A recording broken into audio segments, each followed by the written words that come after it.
ایسا بیان نہیں کرتے.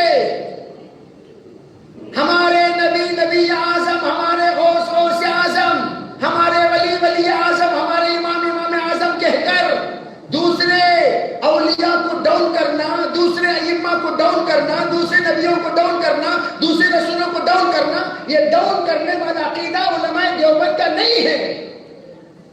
ہم سب کو اپ رکھتے ہیں. لا نفرق بین احد من رسلی. ہاں یہ ضرور کہتے ہیں ہمارے امام الانبیاء، ہمارے امام سید المرسلین، ہمارے امام خاتم النبیین، ہمارے امام شافع محشر، ہمارے امام شافع ساقی کوثر، یہ ضرور ہم کہتے ہیں. کیوں؟ قرآن کی روشنی میں انا اعطیناک الکوثر فصل لربک وانحر ان شانئک هو الابتر. اے نبی ہم نے آپ کو کوثر عطا کیا. حضور علیہ السلام فرماتے ہیں سب سے زیادہ اللہ تمام نبیوں کو حوض دے گا، مجھے بھی حوض دے گا. میرا حوض کوثر ہوگا. سب سے زیادہ لوگ میرے حوض پر ہوں گے. من یشرب منہ لم یظمأ ابدا. جو ایک مرتبہ اس کا پانی پی لے زندگی میں کبھی پیاسا نہ ہو. علماء فرماتے ہیں پیاس سب سے ادنا درجے کا جہنم کا عذاب ہے. اللہ کے رسول نے اشارہ فرما دیا جو پانی پی لیا آب کوثر کا، جو پانی پی لیا بیر کوثر کا، جو پانی پی لیا اللہ کے رسول کے دست مبارک سے، وہ کبھی جہنمی ہو ہی نہیں سکتا. اب میں ایک نقطے کی طرف آپ کو اشارہ کرتا ہوں. اب میں نے پہلے بتا دیا واقعہ سب بیان نہیں کروں گا، پوائنٹس چلتے رہو. بعض لوگ کیا بھی قصے نہیں سنائے نا، قصہ سنو. قیامت کا قصہ یہ ہے ہمارے نبی سے پوچھا گیا آپ ہمیں قیامت کے دن کہاں ملیں گے؟ سرکار دو عالم صلی اللہ علیہ وسلم سے حضرت عائشہ نے سوال کیا رضی اللہ تعالیٰ عنہ. حضور نے فرمایا دیکھو عائشہ، مجھے 3 جگہوں پر ملاقات تم کر سکتی ہو. ایک میزان پر، نمبر 2 پلسرات پر، نمبر 3 کوثر پر. 3 جگہوں پر مجھ سے مل سکتی ہو. میرے بھائیوں سنو، حضور آئے ہمیں سمجھانے، حضور آئے ہمیں سکھانے، حضور آئے ہمیں بتانے، حضور آئے ہمیں شرک سے، درندگی سے، حیوانیت سے، تمام طرح کے خرافات بلیات سے نکالنے کے لیے. اسی لیے حضور نے فرمایا بعثت معلما، میں تم لوگوں کے لیے سکھانے والا بن کر آیا ہوں. کیا کیا سکھاتا ہوں پتا ہے؟ تمہیں کیسے چلنا، کیسے کھانا، کیسے پینا، کیسے استنجا کرنا، کس طرح اٹھنا، کس طرح بیٹھنا، ہر طرح. انا لکم بمنزلۃ الوالد للولد. حضور نے فرمایا میں تمہارے لیے باپ کی طرح ہوں. ایک باپ جس طرح اپنے اولاد کو سکھاتا ہے، اس طرح میں تمہیں ہر چیز سکھاتا ہوں. چنانچہ حضور تشریف لائے سکھانے کے لیے. آپ نے لا الہ الا اللہ سے اپنی تعلیم شروع کی.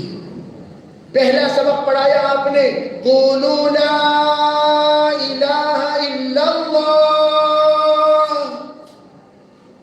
آپ نے فرمایا لوگوں زبان سے زور سے بولو قولو. اور آج ہمارا کلمہ ہم نے زبان سے زور سے بولے ہی نہیں. آہستہ لا الہ الا اللہ، لا الہ الا اللہ، لا الہ الا اللہ. اس لیے میں ہمیشہ جب ایسا مجمع سرکار کا حکم ہوتا ہے قولو، تو تمام زور سے بولو میرے ساتھ، تاکہ حضور کی اس بات پر عمل ہو جائے، تاکہ تسلسل کے ساتھ جس طرح مسلسلات ہے، مسلسلات مصافحہ، مسلسلات اسودین، اسی طرح یہ بھی ایک مسلسلات ہے. جب سرکار کا یہ فرمان ہمارے سامنے کہا جائے تو ہم سب سرکار کے فرمان پر عمل کرنے والے بنے. سب بولیں گے میں انشاءاللہ. کیا بولنا چاہیے؟ لا الہ الا اللہ. زور لا الہ الا اللہ، لا الہ الا اللہ، قولوا کے معنی کم از کم فرشتوں کو سنائی دینا. کیسے سنائی دینا؟ فرشتوں کو کیا سنائی دینا؟ لا الہ الا اللہ. کیا ریشم کا دم بہت مختصر ہے؟ کپڑا ریشمی، آواز بھی ریشمی، سب عربی گل بدن کی طرح ہو گئے ہیں. خواتین کی آواز وہ ریشمی آواز رہے تسلیم ہے، لیکن مردوں کی آواز وہ تو ایسی آواز ہونی چاہیے کہ یہاں سے لے کر عرش اعظم تک پہنچ جائے. کہو لا الہ الا اللہ، لا الہ الا اللہ، لا الہ الا اللہ. یہ لا الہ الا اللہ میں نے کیوں کہلوایا؟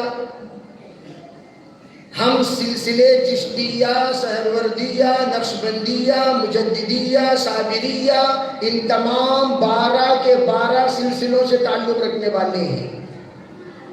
تم ایک نقشبندی بن کر بہت صوفی سمجھتے ہو، ہم 12 کے 12 سلسلے سے تعلق رکھتے ہیں، قادریہ سے بھی تعلق رکھتے ہیں، اور ہم کہتے ہیں ہمارے کلمے کا سب سے پہلا جز دلوں سے باطل کو نکالو،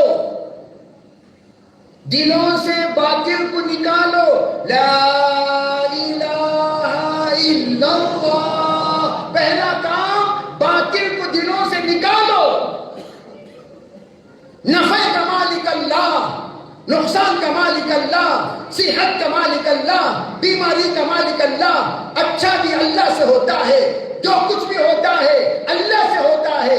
اللہ کی ذات کے بغیر کوئی کچھ نہیں کر سکتا. یا معاذ احفظ اللہ یحفظک، احفظ اللہ یحفظک. اے معاذ بہت پریشان لگ رہا ہے، معاذ بہت